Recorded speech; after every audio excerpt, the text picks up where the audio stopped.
Hello, Aries. If this message found you today, it was meant for you. This is your 2026 reading from the Exalted Empress Tarot. Let's get into it.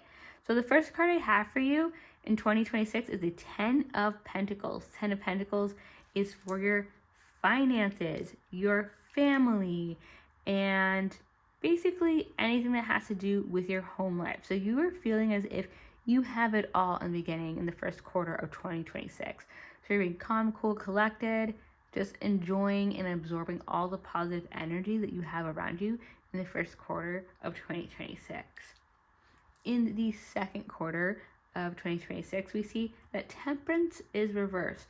Temperance is about balance and mixing things together that don't necessarily go together. So to see it in reverse means you may be bumping heads with something or a situation, whether it's like a person or just something that's going on in your life where things just don't seem to be panning out right.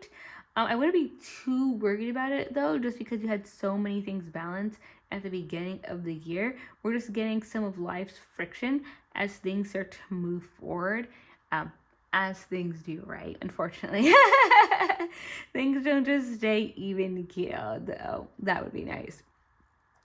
In the third quarter of 2026, I see that you have the 5 of Cups. So what's interesting about the 5 of Cups is it's usually about when we feel bad about something in our lives, feel bad about ourselves, but it's not necessarily about things actually being as bad as we think they are.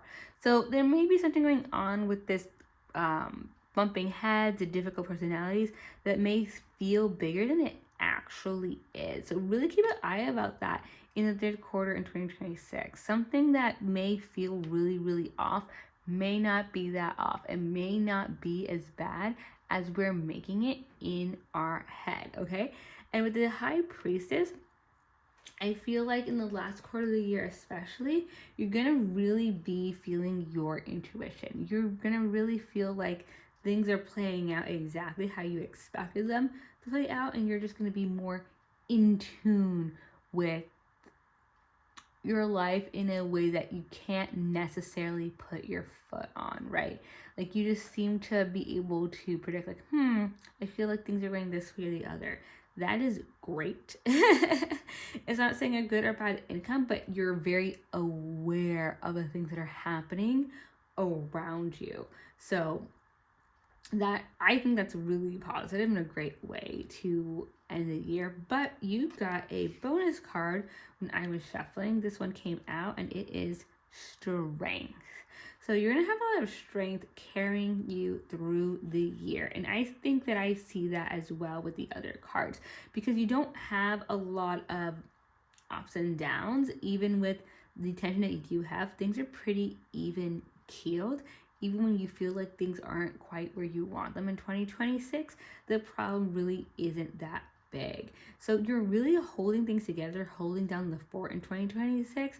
And it may be partially because of this, growing intuition that you have where you're able to see things. And also just you started off the year so strong.